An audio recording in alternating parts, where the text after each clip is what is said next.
Welcome back, you're watching inside tonight with Ashok Vyas. और आज के कार्यक्रम में हम खास तौर पर बात कर रहे हैं भारत प्रेम की and references India republic day which we are celebrating on 26 जनवरी।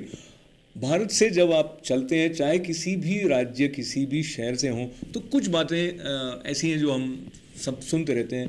एक ये अलग अलग भाषाओं में आपने सुना होगा कि जो होता है वो अच्छे के लिए होता है, और एक ये भी सुना होगा कि पहला सुख निरोगी काया, यानी if you are health is wealth in English, that's what we say. And now it is my fortune to introduce someone on telephone to you who is regional director of API, that is and also he is president elect, or from 5th February he is going to take this responsibility of API QLI's president. He has been very active with various social organizations. Dr. Ajay Lodha. Dr. Ajay Lodha, you are on phone with me, right? Welcome. Yes.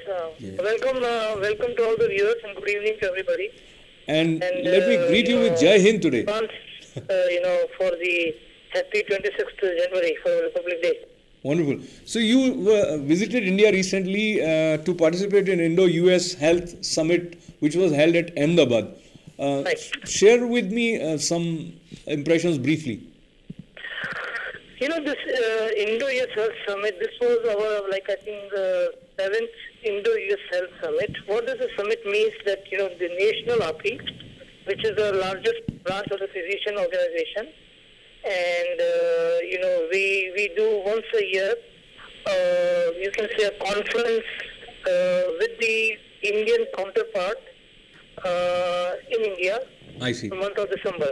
And what we do is that during this summit, we discuss a lot of healthcare avenues by which India and United States can mutually work together and can benefit, with each other, and something we can do for our motherland. And since this was organized at Ahmedabad, so I guess you also probably got to interact with the Chief Minister of Gujarat, Narendra Modi, who is Prime Ministerial candidate for Bharatiya Janata Party. What was the essence of his message at API Forum? Mr. Narendra Modi was on the chief guest in our main inaugural function. And I want to tell you that really all these times I've only heard about him, but I feel myself very lucky and honored that this time, first time I got the opportunity to hear him from very close distance and, in life. He is really a charismatic person, and he talked a lot about the healthcare thing, how things are being done in Gujarat, and how, about his vision for the India also, and what he has done in Gujarat regarding the healthcare things. I see. He was his speech was more like a general type of thing, Mm-hmm. okay? Not particular to anything, but it was a very interesting thing, very interesting speech. We really got very much impressed by his talking, Mm-hmm. and it was a great thing to hear in person. So, just your personal opinion, would you like to see him as next Prime Minister of India? Definitely, I think this is a very political question.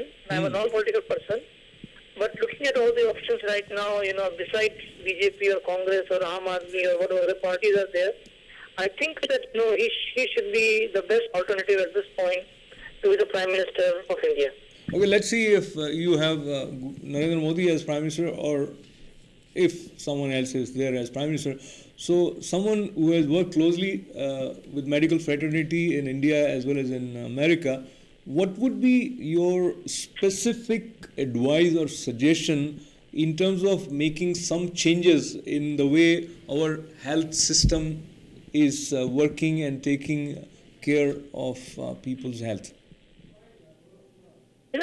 The things which we have been talking all about, and what Indo-US Health Summit we do also in that summit, when we go there from here, the basic thing what in India is that, the advanced care.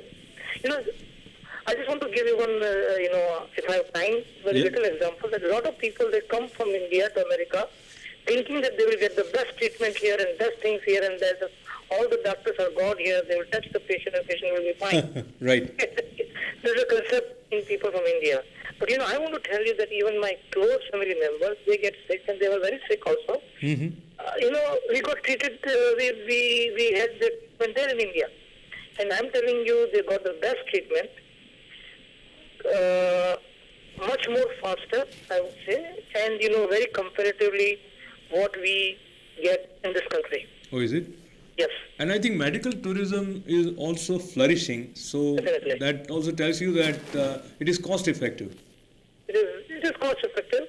But besides the cost effectiveness, when you are sick and if you can afford, I think money sometimes doesn't matter. But besides cost effectiveness, in advanced care, if you go to like Bombay, Delhi, or big cities, they are really doing very, very good. But the main problem is the basic health needs of the people of India. That's where we lack. I see. Okay, and that should be improved because we are not talking of a handful of people who can afford the care in big cities, but we are talking about the mass public who lives in the villages, and that should be improved.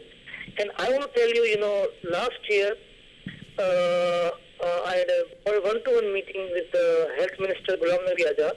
I see. Okay? And what he was telling that money is not the problem. They have crores and crores of rupees Then what is the problem? in their budget, but nobody is utilizing it. So what is it that prevents them from utilizing it? Is it I really have lack no of idea. vision? And we asked the same question that what is this which is preventing you from utilizing it? He said we don't have the process. And the bureaucracy and something like that. That's what his answer was at that time. I see. So with you, I hope and pray that this situation changes, and if one hand has something, let other hand also take the benefit of what is available in one hand. So this is like that, because all citizens of India in some way are interconnected, interrelated, and if we have resources, they should reach to the last person. Right. So on that note, I appreciate you having taken your time out to be with us and join us to pay your respect to Mother India. So let me again greet you with Jai Hind. Thank you so much, Jai Hind. Yeah. Thank you very much, Dr. So that was Dr. Ajay Lora. And as we move on, back to Shastri Jagdish Tripathi ji, when you think about India, what is the topmost feeling? सबसे खास बात भारत की ऐसी क्या है जो आपके लिए प्रेरणा बनी हुई है आपके पूरे जीवन में? एक बात तो है नहीं, अनेक बातों का समुच्चय मेरे जीवन में है जो प्रेरणा मुझे बना, और इसलिए मैं एक कोई बात कहूँ, पर मुझे ये है कि संस्कार हमारे जीवन में भारत के प्रति जब पढ़ते हैं, तो मैं बचपन का जो मैंने पहले आपसे वार्तालाप में कहा था कि जब मेरे स्कूल में, प्राइमरी स्कूल में जब हम थे और गणतंत्र दिवस मनाया जाता था, हम सब बच्चे अपनी अपनी तरफ से राष्ट्रगीत गाते थे, सब लोग पार्टिसिपेट करते थे। फिर हमारे जो शिक्षक थे अनंत राम जी, तो मुझे एक ही लाइन सिर्फ उनकी याद है, और उसमें हमें भारत के प्रति समर्पण का भाव तब से वो जागृत हो। तो वो एक ही लाइन में कहूँगा, मुझे पूरा गीत तो याद नहीं, भूल गया। तो वो कहते थे, पूज्य बापू की थी बस यही आरजू, खून मेरा बहे तो वतन के लिए। क्या बात है, खून मेरा बहे तो वतन के लिए। और मुझे लगता है आपके स्वर में स्वर जुड़ाने के लिए जो हमारे दर्शक इस कार्यक्रम तक पहुंच रहे हैं, उनकी तरफ हम बढ़ते हैं। Hello ITV live, you are live with Ashok Vyas. Hello. हाँ जी। हेलो। हाँ जी, I just tuned in and I have been I was watching that it says call live and sing your favorite patriotic song. Absolutely, please. Yeah, which one is your favorite? It's Kar Chale Hum Fida Jano Tan Sathiyon. That is a wonderful song. आप गुनगुनाएं, गाएं। Love this song. Yeah, I love this song. आपका नाम बताएं पहले। मेरा नाम पूजा है। जी, क्या बात है, पूजा जी गाएं। गाएं? जी। Okay. कर चले हम फिदा जानो तन साथियों, अब तुम्हारे हवाले वतन साथियों। कर चले हम फिदा जानो तन साथियों, अब तुम्हारे हवाले वतन साथियों। वाह। सांस थमती गई, नब्ज जमती गई, फिर भी बढ़ते कदम को न रुकने दिया। कट गए सर हमारे तो कुछ गम नहीं, सर हिमालय का हमने न झुकने दिया। मरते मरते रहा पाकपन साथियों, अब तुम्हारे हवाले वतन साथियों। कर चले हम फिदा जानो तन साथियों, अब तुम्हारे हवाले वतन साथियों। क्या बात पूजा जी, आप बहुत ही अच्छा गाती हैं। रहने के मौसम बहुत है मगर जान देने की रुत रोज आती नहीं। हुस्न और इश्क दोनों को रुसवा करे, वो जवानी जो कुएं में न आती नहीं।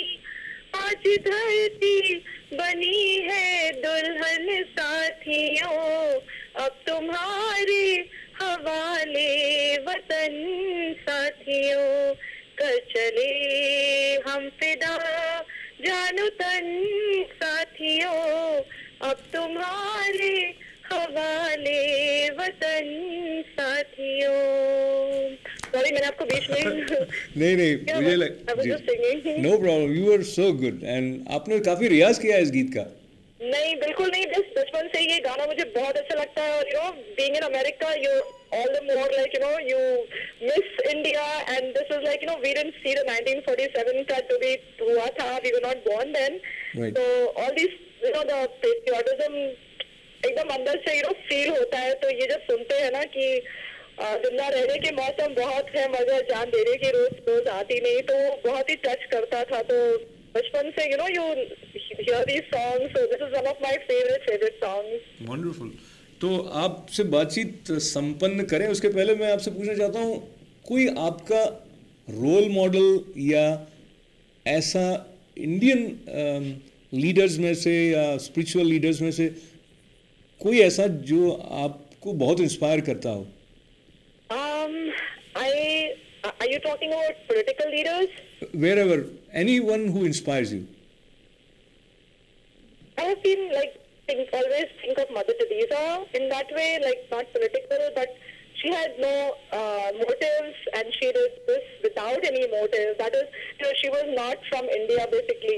She came all the way from Europe, and then she was in India. She was doing such selfless seva, which is so good. I mean, not a lot of people do that. So very nice. I'll be able to do one day something like that in life. Before I die, I want to do something like that. You definitely get the opportunity of doing selfless service if you really are intent upon looking at the big picture. It would come natural to you. So I appreciate your call, Pooja ji. Thank you very much, and Jai Hind to you. Thank you. I'm calling from Connecticut, by the way. Oh wow, so nice, so nice. Thanks for calling. Thank you. Yeah. Thanks. So before we let me go to this. Another call was there, and then we lost them. But it was quite an enriching experience to listen to this song when it comes with total sense of involvement. पंडित जी, आपके साथ एक कविता आई है हमारे पास, आप सीधे हमारे दर्शकों को उस कविता से जोड़ें जिसका देश प्रेम के साथ संबंध है। बिल्कुल देश प्रेम के साथ उसका संबंध है, और वह भारत के गणतंत्र मतलब संविधान को थोड़ा सा जोड़ती है। हमारा पुरातन संविधान जो है भारत का, तो वो मैं जरूर कहूँगा, और उसमें भारत की छटा का भी वर्णन है। तो मैं पूरी कविता तो नहीं कह पाऊंगा, लंबी है, पर उसकी कुछ कुछ पंक्तियां जरूर कहता हूं, और बस यूं ही सिर्फ शब्दों में कहूं। मनमोहनी प्रकृति की जो गोद में बसा है, सुख स्वर्ग सा जहां है, वह देश कौन सा है। वाह। जिसके चरण निरंतर रत्नेश धो रहा है, जिसका मुकुट हिमालय, वह देश कौन सा है। नदियां जहां सुधा की धारा बहा रही हैं, सींचा हुआ सलोना वह देश कौन सा है, जिसके बड़े रसीले फलकंद नाज मेवे सब अंग में सजे हैं, वह देश कौन सा है, जिसकी अनंत धन से धरती भरी पड़ी है, संसार का शिरोमणि वह देश कौन सा है। सबसे प्रथम जगत में जो सभ्य था यशस्वी, जगदीश का दुलारा वह देश कौन सा है, पृथ्वी निवासियों को जिसने प्रथम जगाया, शिक्षित किया सुधारा वह देश कौन सा है, जिसमें हुए अलौकिक तत्वज्ञ ब्रह्म ज्ञानी गौतम कपिल पतंजलि वह देश कौन सा है, छोड़ा स्वराज तृणवत आदेश से पिता के, वह राम थे जहां पर वह देश कौन सा है, निस्वार्थ शुद्ध प्रेमी भाई भले जहां थे,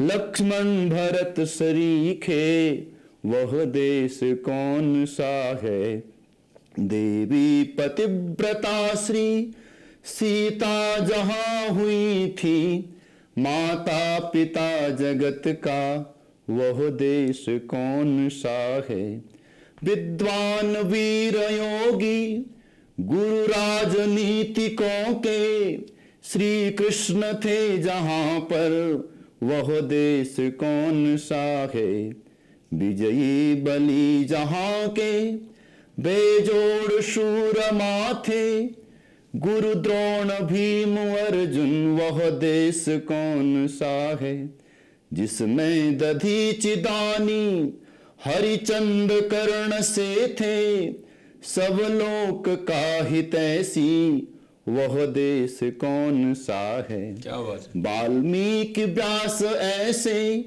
जिसमें महान कवि थे, श्री कालिदास वाला वह देश कौन सा है, निष्पक्ष न्यायकारी जन जो पढ़े लिखे हैं, वे सब बता सकेंगे वह देश कौन सा है, सतकोटि भाई सेवक सपूत जिसके, भारत सिवाय दूजा वह देश कौन सा है, मनमोहनी प्रकृति की जो गोद में बसा है, सुख स्वर्ग सा जहां है वह देश कौन सा है, सुख स्वर्ग सा जहां है वह देश कौन सा है। वाह वाह वाह वाह, सुख स्वर्ग सा जहां है वह देश कौन सा है। कवि की ये पंक्तियां जब हमारे पास आती हैं राम नरेश त्रिपाठी, राम नरेश त्रिपाठी जी की इन पंक्तियों को लेते हुए जब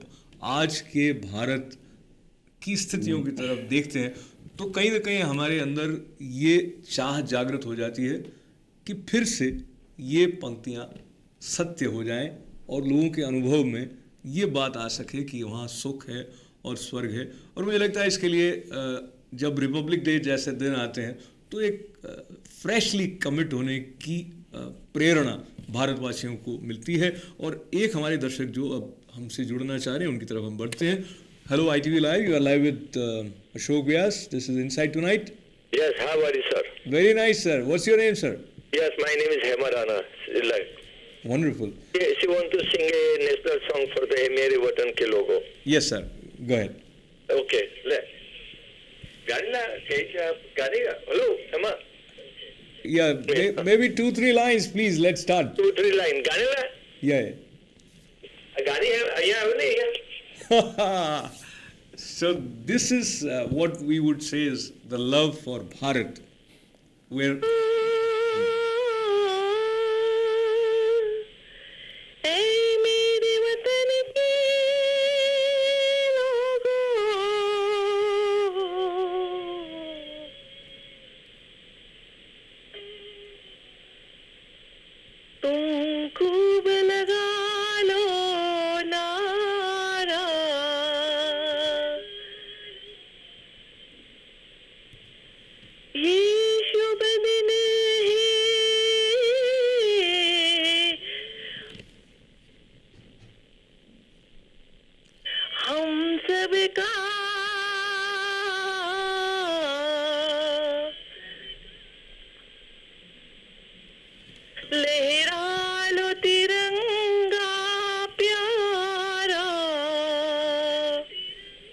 आप ऐसा करें, टीवी पर अपनी आवाज न सुने। पर मत भूलो सीमा पर वीरों ने प्राण गवाए, कुछ याद उन्हें भी कर लो,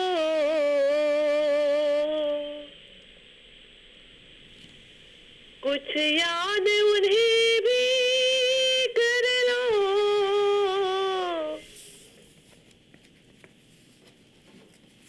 जो लौट के फिर ना आए, लौट के घर ना आए, जो लौट के घर ना आए। बहुत ही अच्छा आपने गाया, thank you very much, so nice of you. कुछ याद उन्हें भी कर लो जो लौट के घर न आए, और उन शहीदों को याद करते हुए, उन सभी के बलिदान को याद करते हुए जिनके बलिदान से भारत वहाँ पहुँचा है जहाँ वो है। और ये स्वतंत्रता भी त्याग की मांग करती है, और कहीं ना कहीं गणतंत्र दिवस हमें इस बात की याद दिलाता है, हम चाहे भारत में हैं या भारत से बाहर हैं, राष्ट्र के हित के लिए जो त्याग की भावना है वो जागृत रखना आवश्यक है। And keeping this spirit of sacrifice alive, we promise there are some more of our viewers who are ready with their their favorite patriotic songs. So we'll connect with them. But here is the time for this short break. Thank you so much. Thank you.